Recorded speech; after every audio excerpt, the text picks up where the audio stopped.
todos que estão nos acompanhando pela internet.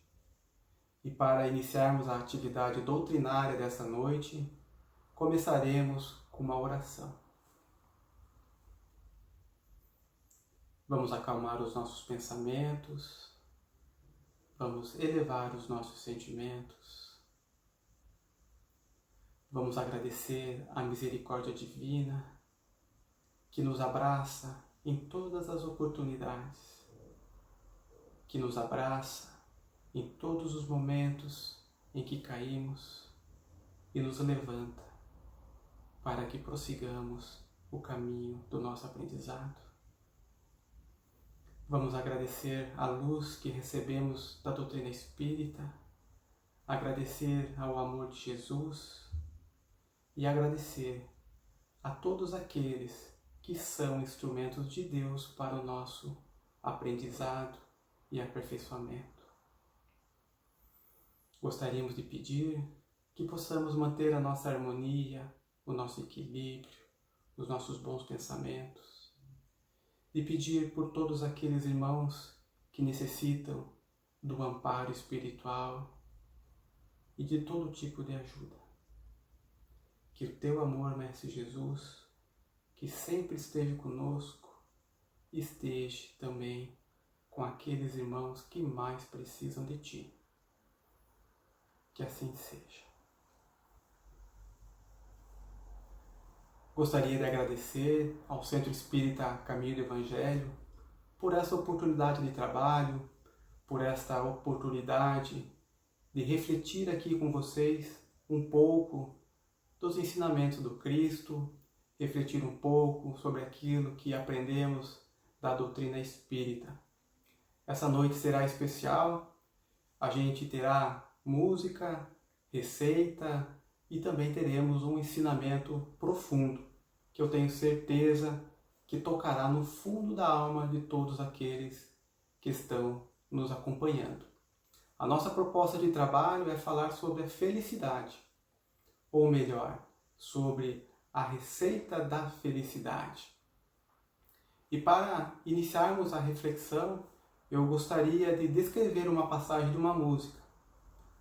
É cantada pelo Fábio Júnior e diz assim: felicidade brilha no ar, como uma estrela que não está lá.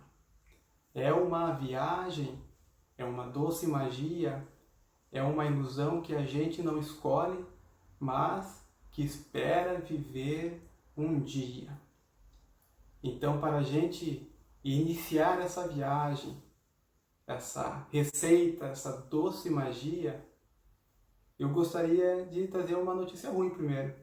Porque aquele que está esperando como se obter mais bens materiais para ser feliz, ou está esperando alguma receita para adquirir mais bens, mais casa, mais carro, um emprego melhor, aquele que está procurando aqui a satisfação do seu orgulho, aqui não vai encontrar. Porque a felicidade é uma ilusão que a gente não escolhe, mas eu tenho certeza que todos querem ela um dia. E como a nossa proposta é falar da receita da felicidade, é importante trazer os ingredientes para essa receita. E o primeiro ingrediente, o que é? É aquela pessoa que a gente detesta. É aquela pessoa que a gente nada espera de bom dela. É aquela pessoa que para nós nem para mau exemplo serve. A gente pode considerar ela até como inimigo. Trazendo para os dias atuais hoje, é aquela pessoa que tem uma ideologia política diferente da nossa, é aquela pessoa que votou no candidato diferente do nosso. Então, para essa pessoa, nós temos uma certa aversão, né? E nessa receita, esse ingrediente recebe um nome. Recebe o nome de samaritano.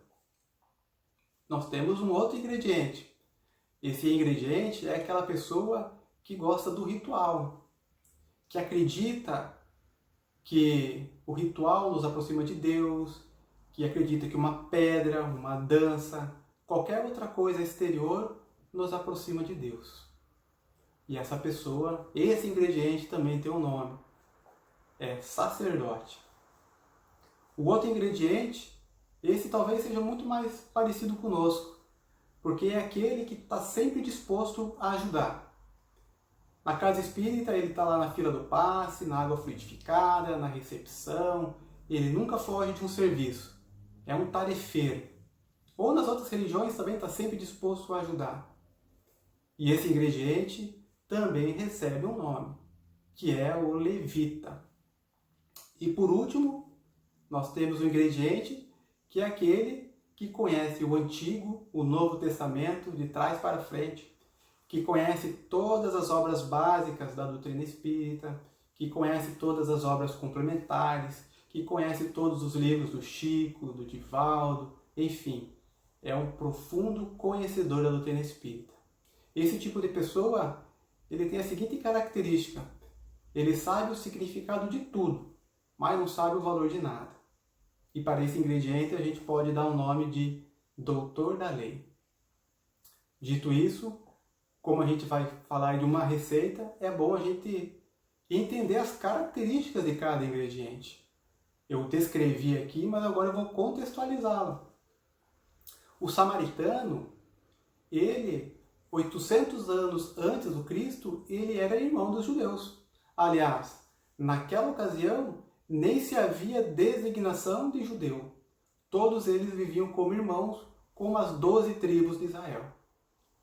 Com a morte do rei Salomão, as tribos se dividiam, 10 tribos ficaram ao norte, no qual ficaram com a capital daquele estado, como Samaria, e aí veio o nome samaritanos, e ao sul ficaram 2 tribos que ficaram com a capital Jerusalém. Quem ficou ao sul ficou com o templo e também ficou com a parte legal do ritual, que eram os sacerdotes e os levitas. Bom, acredito que todos já devem estar imaginando qual é a minha proposta e qual será essa receita. É claro que eu vou trazer essa receita da parábola do bom samaritano.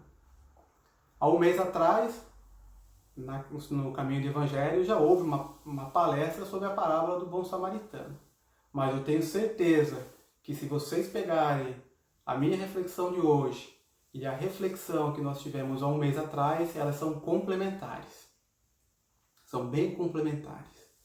Então, eu gostaria que para a gente iniciasse essa reflexão dessa receita, porque a parábola ela é uma receita, né? Nós temos que voltar na época de Jesus. E é importante ressaltar que antes de Jesus ter o diálogo com o doutor da lei, ele chama os seus discípulos lá em Cafarnaum e diz o seguinte: nós vamos para Jerusalém, mas antes vamos passar em Samaria. Dito isso, 2 discípulos vão na frente, Tiago e João, para procurar hospedagem. Chegando nessa aldeia de samaritanos, ninguém quis hospedá-los. Os discípulos voltaram para Jesus e disseram: Mestre, lá na Samaria ninguém quis nos hospedar. Você quer que nós façamos uma oração para que todos morram queimados? E Jesus diz: Não, o Filho do Homem veio para salvar e não para matar. Dito isso, foram para Jerusalém. Chegando em Jerusalém, um doutor da lei se levanta e vai em sua direção para tentá-lo, dizendo: Mestre, o que devo fazer para adquirir a vida eterna? E Jesus responde. Era característica do Jesus responder com uma outra pergunta. Ele diz: o que está escrito na lei? Como se lê? E o doutor diz: amarás o Senhor teu Deus de todo o teu coração, de toda a tua alma, de todo o teu pensamento e de toda a sua força. E amarás o teu próximo como a si mesmo. E Jesus disse: muito bem, faça isso e você viverá. Mas o doutor da lei, ainda não contente, indaga: mas quem é meu próximo? Isso é importante. Quem é o meu próximo? E daí nós temos a receita. E o que é a receita? É a parábola do bom samaritano, onde um homem descia de Jerusalém para Jericó. No caminho, ele foi assaltado, ele foi despojado, ele foi desfigurado, estava semi-morto, estava nu porque ele foi despojado. No caminho passava um sacerdote. Esse sacerdote olhou do lado e seguiu o seu caminho. Em seguida, nós temos o levita, que também olha para o lado e passa adiante. E daí nós temos o bom samaritano, que vendo o homem caído, toma-se de compaixão, amparo, limpa as feridas, coloca o homem no seu cavalo, leva o homem para a hospedaria, cuida dele de noite, no dia seguinte dá 2 denários para o hospedeiro, e ainda diz assim: quando eu voltar, o que você gastou a mais, eu vou te restituir. E Jesus pergunta: quem foi o próximo daquele que caiu? E o doutor responde: aquele que agiu de misericórdia. Bom, essa é a passagem, essa é a receita, então aqui tem pontos importantes que a gente precisa refletir para compreender a profundidade desse ensinamento. Podemos até dizer que essa pode ser uma das mais bonitas parábolas de Jesus. O primeiro ponto era sobre quem é meu próximo. Porque para o doutor da lei, que era inimigo do samaritano, o próximo não era o samaritano. Para o doutor da lei, o próximo era aquele da mesma religião, o mesmo ente consanguíneo. Isso também não é muito diferente de nós hoje. Quem que é o nosso próximo? É o nosso ente familiar, é aquela pessoa que frequenta o mesmo lugar que nós frequentamos, é aquele que está na mesma casa espírita que nós, é aquele que frequenta o mesmo culto religioso, é aquele que tem as mesmas ideologias, né? Enfim, é aquele que tem a mesma afinidade de pensamento. Depois, um outro ponto a refletir é sobre a postura do sacerdote e do levita. Aqui também tem um ponto importante para a gente pensar. Porque qual que era a função do sacerdote e do levita? O sacerdote, ele não tinha a mesma função como se tem um padre hoje numa igreja. A função do sacerdote na época de Jesus era prestar serviço no templo e não na sinagoga. Mas no templo, qual era o serviço dele? Ele matava animal. Então as pessoas se dirigiam ao templo, levavam um animal para ser abatido. Esse era o trabalho do sacerdote. Ele tinha que matar o animal de forma que o animal não sofresse, tirava todo o sangue do animal, queimava, botava fogo. Então esse era o trabalho do sacerdote. Porque eles acreditavam que esse ritual, que esse tipo de sacrifício faziam com que as pessoas que levassem essa oferta se purificassem, que estivessem mais próximo de Deus. E o levita tinha o trabalho de ajudar o sacerdote. Ele simplesmente era o ajudante do sacerdote. E esse tipo de trabalho estava na lei, né? Lá na lei mosaica, no livro do Levítico. Então, se a gente quiser acompanhar e entender um pouco mais, vai lá na referência do Levítico que a gente vai poder entender, compreender um pouco mais. Só que o sacerdote e o levita, antes deles poderem prestar esse serviço no templo, eles tinham que cumprir um ritual antes. Eles tinham que se purificar. Por 7 dias tinham que estar de jejum, tinham que lavar as mãos fazendo orações, não podiam tocar em mulher no período menstrual. E detalhe, não podiam tocar em pessoas ou animais mortos. Se eles quebrassem algum ponto desses rituais, eles ficavam impuros e teriam que novamente começar o ritual. Só que o trabalho do templo não era a qualquer dia, a qualquer hora, né? Cada um tinha o seu período e o seu momento de trabalho, o seu turno. E esse é o ponto importante da reflexão. Porque quando o sacerdote e o levita passam, como nos diz Emmanuel, não só faltou compaixão, mas também eles não atenderam por conveniência. Porque o homem que estava caído no chão, ele estava semi-morto. Então, primeiro pensamento deles: se eu tocar neles, eu vou ficar impuro. Vou perder meu trabalho. Então, por conveniência, como a gente faz muito bem hoje, por conveniência a gente deixa de ajudar. Porque temos o nosso trabalho, temos nossos compromissos, enfim. Nós acabamos arranjando a desculpa para não poder ajudar. Um outro ponto importante dessa reflexão é o homem que está caído no chão. Porque Jesus tomou o cuidado de deixar o homem na parábola desfigurado, nu e semi-morto, para que ninguém pudesse identificá-lo. Porque o sacerdote podia passar por ali e ver, não, esse é um sacerdote, não, esse é alguém da minha tribo, é alguém da minha família, então eu vou ajudar. Mas não, a pessoa que estava caída, ela estava desfigurada. E valia o mesmo pensamento para o levita. E o outro ponto importante aqui para a gente refletir é que quando Jesus saiu de Jerusalém para ir, quando Jesus saiu de Cafarnaum para ir para Jerusalém, ele quis passar em Samaria e ninguém deu hospedagem para ele. E o que o bom samaritano fez? Deu hospedagem para aquele que estava caído. Aqui é um ponto importante, porque Jesus descreve o samaritano como o bom samaritano. E essa é a reflexão que nós temos que ter.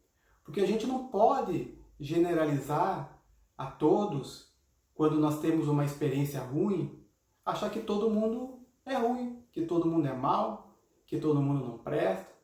A gente hoje vive um momento dessa forma, que a gente acaba dando as denominações para as pessoas de acordo com aquilo que ela pensa. Então todo mundo que pensa daquele jeito é igual. E no meio de todo mundo que pensa de um jeito, é óbvio que nós temos pessoas boas. O bem trabalha em silêncio, enquanto o mal faz muito barulho. E outro ponto importante, que foi até objeto da reflexão da palestra anterior sobre o bom samaritano, era sobre a compaixão do bom samaritano. Ele agiu de caridade, ele agiu com humildade, porque ninguém sabia, ele estava em viagem. Será que ele não tinha algum compromisso? Será que ele não estava atrasado? Mas mesmo assim, ele parou, recolheu, pagou e ainda se dispôs a voltar e pagar tudo aquilo que foi gasto a mais. Só que o ponto mais importante dessa receita da parábola é quando Jesus responde a pergunta do doutor da lei com uma outra pergunta. Quem foi o próximo daquele que caiu? Nessa parábola, aquele que caiu, ele foi injustiçado. Está caído. Mas hoje nós estamos num mundo, num planeta de provas e expiações.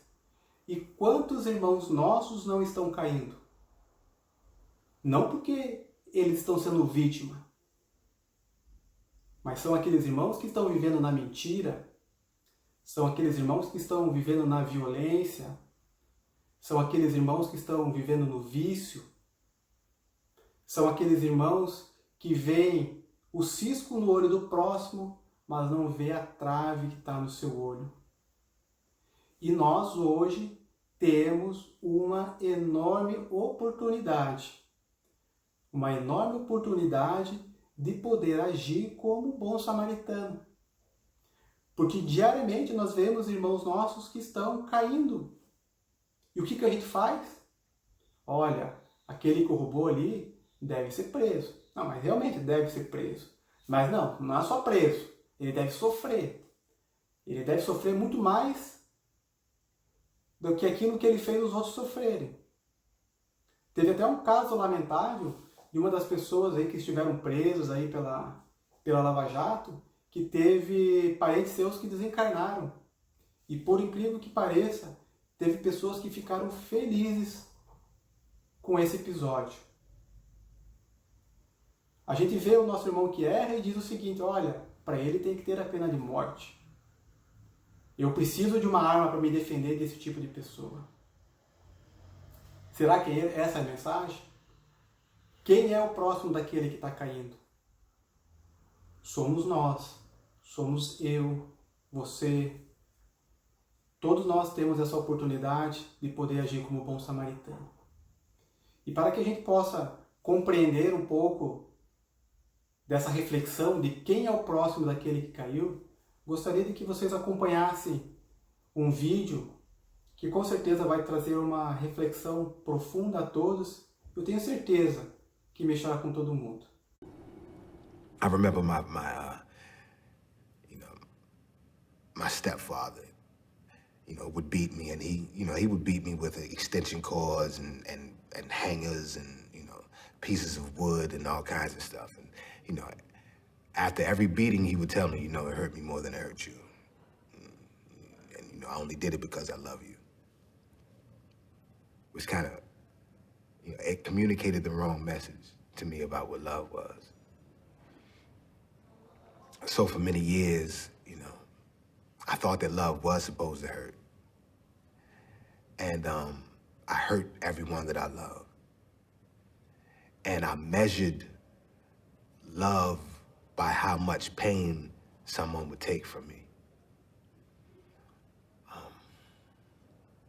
And it wasn't until I came to prison in an environment that is devoid of love that I began to have some sort of understanding about what it actually was and was not.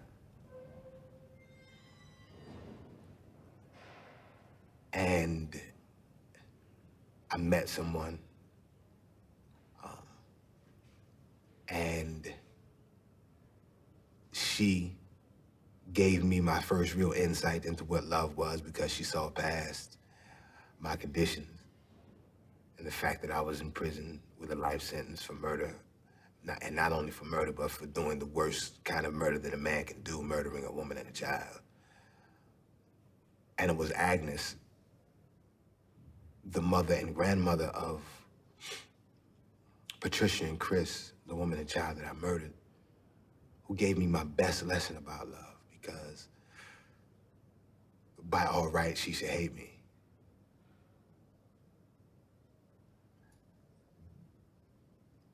But she didn't. And over the course of time and through the journey that we took,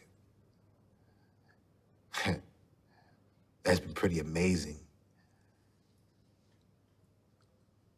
She gave me love, and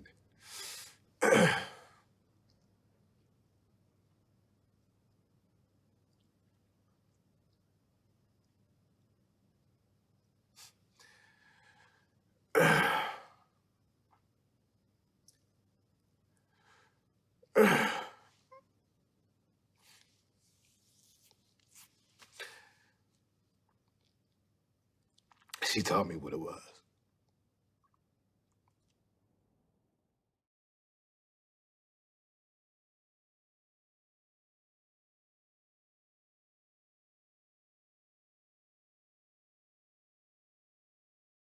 Bom, depois desse vídeo, tenho certeza que muitas pessoas aí se emocionaram e puderam identificar quem é o irmão, quem é o homem que está caído. E é justamente aquele que a gente menos esperava que foi lá que levantou o homem que estava caído. O doutor da lei menos esperava que o samaritano levantasse aquele que estava caído. Jesus, quando os seus discípulos pediram para que fizesse uma oração para que queimasse os samaritanos, o que ele disse? Que ele veio salvar e não matar. Tenho certeza que quando nós nos deparamos com esse irmão que prestou o seu depoimento, a gente não tenha desejado realmente para ele a pena de morte. Ou nos dias de hoje, a gente acha que devemos ter o direito de ter uma arma na mão para se defender. Qual é a passagem do Evangelho onde Jesus diz que você tem que ter uma arma para se defender?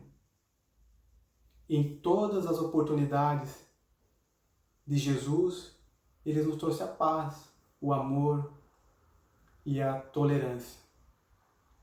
E hoje nós estamos vivendo esse momento aí de isolamento, e por incrível que pareça, tem pessoas que estão preocupadas, acham que Deus está preocupado com o crescimento do PIB do Brasil, dos Estados Unidos, da Europa, da China.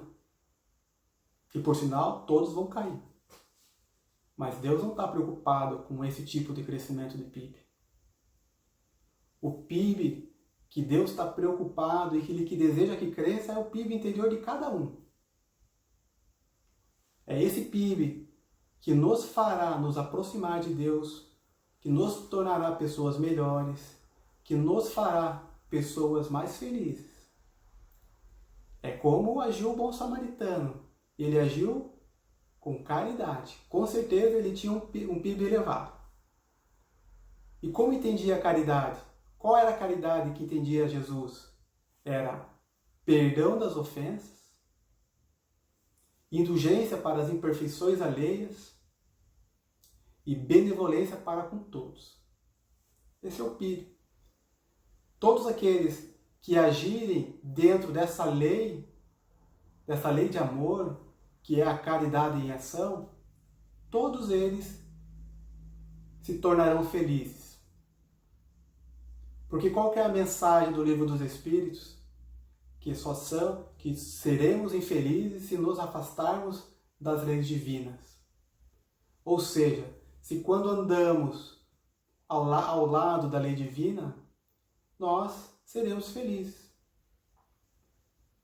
E por isso que a gente acha que a felicidade é uma ilusão, que ela não está lá, mas que todos nós desejamos. A gente tem a oportunidade de poder colocar em prática essa lei de amor, mas a gente desvia do caminho. Mas a gente deseja a felicidade, mas é porque a gente está procurando a felicidade em outro lugar. E como diz a continuação da música, que a felicidade que brilha no ar como uma estrela que não está lá, que é um conto de fada, que é uma história comum, gostaria que fosse, mas como se fosse uma gota d'água descobrindo o que é o mar azul. Que a felicidade é como se fosse uma gota d'água descobrindo o que é o amor de Deus. Agradeço a todos e para concluirmos a atividade dessa noite, faremos a oração final. Mestre Jesus, agradecemos por esta oportunidade de, em Teu nome, em servir aos Teus propósitos divinos, de levar a sua mensagem, ao qual agradecemos profundamente por nos ter deixado. Agradecemos a doutrina espírita que ilumina as nossas consciências, ilumina o nosso caminho e que nos aproxima de Deus. Agradecemos nossa família, a todos aqueles que nos acompanham nessa jornada e pedimos para que tenhamos sempre a sabedoria, a compaixão, a paciência, a humildade, que possamos ser cada dia espíritos melhores, que possamos amparar e ajudar a todos aqueles nossos irmãos que caem diariamente, que possamos ser o próximo daquele que hoje está caído. Que Teu amor, Mestre Jesus, nos ampara, esteja conosco hoje e sempre. Que assim seja. Mais uma vez, agradeço a todos e boa noite.